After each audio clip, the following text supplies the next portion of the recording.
मैं तनोट माता मंदिर बोल रहा हूं। मैं राजस्थान के जैसलमेर से 120 किलोमीटर दूर पाकिस्तान बॉर्डर से सटा मंदिर हूं। मैं वही मंदिर हूं जिस पर पाकिस्तानियों ने 3000 से भी अधिक तोप के गोले दागे, फिर भी मेरा कुछ नहीं बिगाड़ सके। मैं वही मंदिर हूं जिसकी पूजा स्वयं भारतीय सेना के जवान करते हैं। मेरे अंदर विराजमान देवी के चमत्कार से यहाँ के जवान आज दिन तक भी युद्ध नहीं हारे हैं। देश भर से श्रद्धालु यहाँ नतमस्तक होने आते हैं। मेरे यहाँ विराजमान देवी को तनोट राय मातेश्वरी के नाम से जाना जाता है। इन्हें हिंगलाज माता का अंश माना जाता है जो पाकिस्तान के बलूचिस्तान में स्थित है। इन्हें युद्ध की देवी के नाम से भी जाना जाता है। मैं वही हूं जहां पाकिस्तानी ब्रिगेड ने दर्शन की अनुमति मांगी थी और जिसने यहां आकर छत्र चढ़ाया था। मैं वही मंदिर हूं जहां मुगल बादशाह अकबर तक ने माथा टेका था। मेरे यहां भारत के गृह मंत्री अमित शाह भी आ चुके हैं। राजस्थान सदैव शौर्य और बलिदान की भूमि रहा है, साथ ही एक आस्था का केंद्र भी रहा है। यहाँ ऐसे कई चमत्कारी मंदिर हैं जो आपको सोचने पर मजबूर कर देते हैं। उसी में से एक नाम मेरा भी है। मैं सिर्फ भारतीय सैनिकों के लिए नहीं बल्कि पाकिस्तानी फौजियों के लिए भी एक आस्था का केंद्र हूं। नवरात्रि के मौके पर यहां आस्था का ज्वार उमड़ता है। इस दौरान बड़ी संख्या में श्रद्धालु यहां दर्शनार्थ पहुंचते हैं और मनोकामना पूर्ण होने की प्रार्थना करते हैं। मेरा इतिहास बहुत पुराना है। मैं जैसलमेर में स्थित हूं, लेकिन मेरी स्थापना को लेकर एक पौराणिक कथा प्रचलित है। प्राचीन समय में मामड़िया चारण नामक एक व्यक्ति था जिसकी कोई औलाद नहीं थी। इस बात को लेकर वह बहुत दुखी रहता था। संतान सुख प्राप्ति हेतु मामड़िया चारण ने मां हिंगलाज की आराधना आरंभ कर दी। कहते हैं मामड़िया चारण पूरे मन से हिंगलाज माता की पैदल यात्रा की। पूर्ण भाव से की गई इस यात्रा से माता अति प्रसन्न हुई और मामड़िया चारण के सपने में आकर कहा कि तुम्हें बेटी चाहिए बेटा। तभी मामड़िया चारण ने कहा कि आप ही मेरे घर जन्म लीजिए। इस घटना के बाद चारण के घर में 7 पुत्रियां, 1 पुत्र का जन्म हुआ।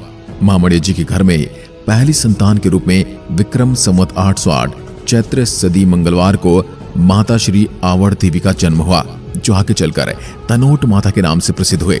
इनके पश्चात 6 और बहनों का जन्म हुआ, जिनका नाम क्रमशः आसी, सेसी, गहली, होल, रूपा एवं लांग था। इन 7 पुत्रियों में एक आवड़ मां थी। यही आवड़ माता आगे चलकर तनोट माता के नाम से प्रसिद्ध हुई। मामड़िया चारण को मां हिंगलाज की विशेष कृपा प्राप्त है और इसी वजह से माता को आवड़ मां के नाम से भी जाना जाता है। सन 1965 में सितंबर माह में भारत और पाकिस्तान के बीच युद्ध हुआ था। दरअसल हुआ यह था कि वर्ष 1965 में भारत और पाकिस्तान के बीच भयंकर युद्ध चल रहा था। वर्ष 1965 के सितंबर माह में पाकिस्तान की सेना ने पूर्व दिशा में किशनगढ़ से 74 किलोमीटर दूर स्थित बोयली पर अपना अधिकार जमा लिया, जिसके चलते पाकिस्तानी सेना का पश्चिम दिशा में शाहगढ़ से लेकर साधेवाला तक कब्जा हो गया। वहीं दूसरी तरफ उत्तर दिशा में अछरी टीबा 7 किलोमीटर तक क्षेत्र पर भी पाकिस्तान सेना का कब्जा हो गया। मुझे 3 दिशाओं से घेरकर पाकिस्तानी सेना मुझ पर कब्जा करना चाहती थी ताकि रामगढ़ से लेकर शाहगढ़ तक का संपूर्ण इलाका उनके कब्जे में आ जाए। पाकिस्तानी सेना ने तोपों की मदद से मुझ पर हमला कर दिया। इस हमले में पाकिस्तानी सेना ने मेरे ऊपर करीब 3000 के लगभग बम गोले बरसाए, लेकिन मुझे मां के चमत्कार से तनिक भी क्षति नहीं पहुंची। इतना ही नहीं, मेरे प्रांगण में गिरने वाले लगभग 450 बम फटे ही नहीं। ये देखकर भारतीय सेना के साथ साथ पाकिस्तान के सैनिक भी आश्चर्यचकित रह गए।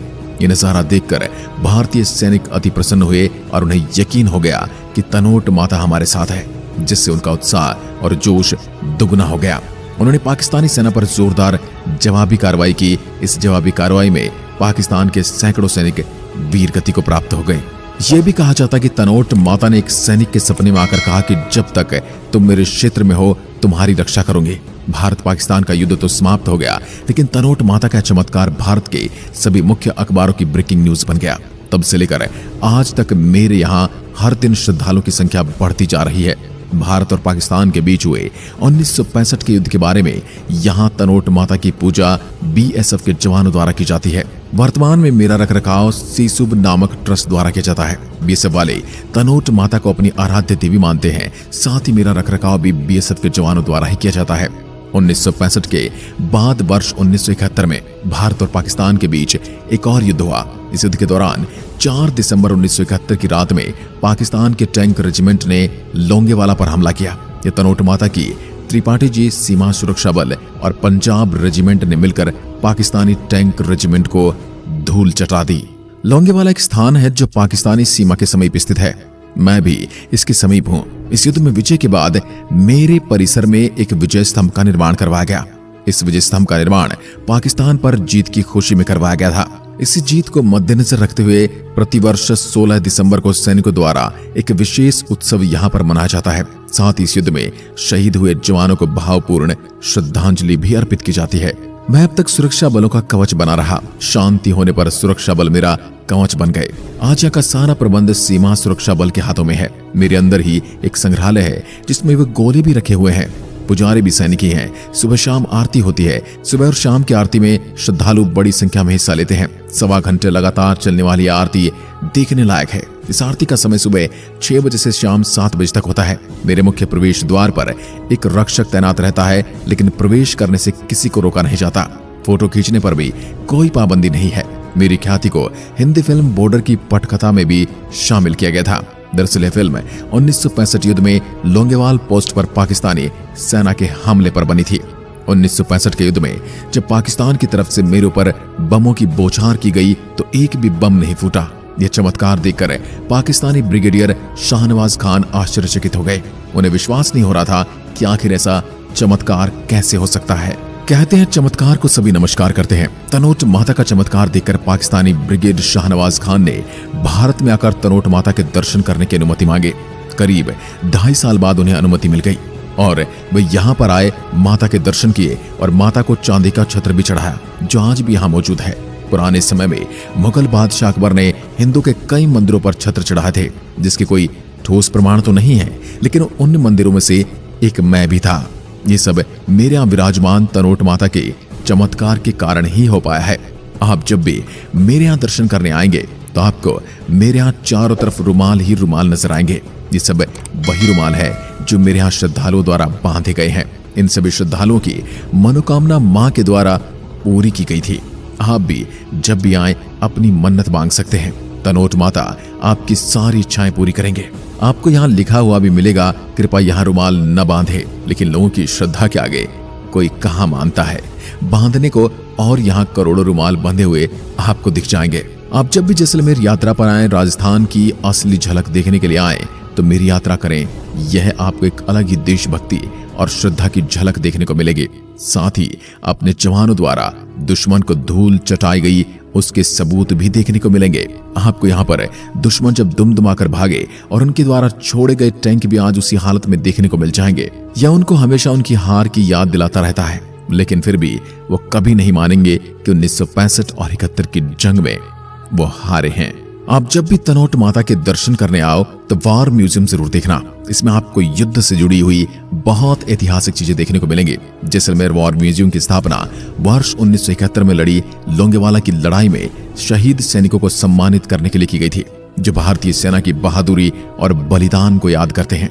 जैसलमेर वॉर म्यूजियम का उद्घाटन 24 अगस्त 2015 को भारत पाकिस्तान युद्ध के स्वर्ण जयंती समारोह के दिन के लिए किया गया था, जिसे JWM के नाम से जाना जाता है, जिसमें 2 सूचना डिस्प्ले हॉल, एक ऑडियो विजुअल रूम और एक स्मारिका शामिल है। इसमें आप एक सम्मान दीवार भी देख सकते हैं, जिसमें परमवीर चक्र और महावीर चक्र के वीरता पुरस्कार विजेताओं के नाम उत्कीर्ण हैं। टैंकों, तोपों और सैन्य वाहनों के साथ ट्रॉफियां और पुराने उपकरणों का भी प्रदर्शन किया जाता है। इस वॉर म्यूजियम में युद्ध के दौरान अपनी जान गंवा चुके बहादुर सैनिकों की भित्ति चित्र भी देखे जा सकते हैं। साथ ही इसमें ऑडियो विजुअल रूम में 1971 मेजर कुलदीप सिंह चंदपुरी की अगुवाई में लड़ी गई लोंगेवाला की लड़ाई को ऑडियो विजुअल रूप में दिखाया जाता है। अब मैं आपको मेरे तक पहुंचने के लिए मेरे दर्शन के बारे में संपूर्ण जानकारी देता हूं। आप मेरे यहाँ तक हवाई, रेल और सड़क मार्ग किसी भी तरह से यात्रा करके आसानी से पहुंच सकते हैं। ये जैसलमेर शहर से 120 किलोमीटर की दूरी पर स्थित है। अगर आप मुझ तक पहुंचने के लिए हवाई यात्रा करना चाहते हैं तो आपको बता दूं कि जैसलमेर शहर का सबसे नजदीकी हवाई अड्डा जोधपुर हवाई अड्डा है, जो कि पूरे वर्ष कार्यात्मक है। यहाँ दिल्ली, मुंबई, चेन्नई, कोलकाता और उदयपुर जैसे प्रमुख शहरों से जोधपुर के लिए नियमित उड़ानें हैं। यहाँ से आप जैसलमेर के लिए एक टैक्सी किराए पर ले सकते हैं, जिससे जैसलमेर पहुंचने के लिए लगभग 4 घंटे लगेंगे। फिर जैसलमेर से मेरे तक पहुंचने के लिए आप एक निजी टैक्सी किराए पर ले सकते हैं, जिसमें लगभग 2 घंटे लगते हैं। अगर आप मेरे तक ट्रेन से यात्रा कर पहुंचना चाहते हैं तो मेरा सबसे निकटतम रेलवे स्टेशन जैसलमेर है, जो कि 123 किलोमीटर की दूरी पर है। पहले आप ट्रेन से यात्रा करके जैसलमेर पहुंच सकते हैं और वहां से टैक्सी या कैब से मुझ तक पहुंच सकते हैं। अगर आप सड़क मार्ग से यात्रा करके मेरे तक आने का प्लान ना रहे हैं तो मैं आपको बता दूं, मुझ तक पहुंचने का सबसे अच्छा रास्ता जैसलमेर मार्ग है। यहां से आप बस, टैक्सी, कार से मुझ तक पहुंच सकते हैं। साल 2022 में मेरे यहाँ भारत के गृह मंत्री अमित शाह आए थे। यहाँ उन्होंने दर्शन कर पूजा अर्चना की। इस दौरान अमित शाह ने विजय स्तंभ पर 1971 भारत पाक युद्ध के शहीदों को फूल भेंट कर श्रद्धांजलि भी अर्पित की थी। यहाँ उन्होंने 17.67 करोड़ रुपए से होने वाले विकास कार्य का शिलान्यास किया था। बहुत कम देखने को मिलता है कि कोई राजनेता आया हो और उसने मंदिर के विकास कार्य के लिए आर्थिक मदद की हो। बाकी हिंदुओं के मंदिर हमेशा से उनकी श्रद्धालुओं द्वारा ही चलते आए हैं। बाकी यहाँ की राज्य सरकार तो मदरसों और मजारों को सुधारने के लिए आर्थिक मदद करती आई है। इसके बारे में आपके क्या मत है, कमेंट में लिखकर जरूर बताएं। अब आप आ कब रहे हो मां के दर्शन के लिए, नीचे कमेंट में जरूर बताएं। साथ ही कमेंट में जय माता दी जरूर लिखें। मां के आशीर्वाद से आपकी सारी इच्छाएं पूरी होंगी। और वीडियो को अधिक से अधिक शेयर करके मां के चमत्कार से सबको भी साक्षात्कार करवाएं। और अभी तक चैनल को सब्सक्राइब नहीं किया तो चैनल को सब्सक्राइब करें और बेल आइकन को जरूर दबाएं। धन्यवाद। जय तनोट माता, जय माता दी।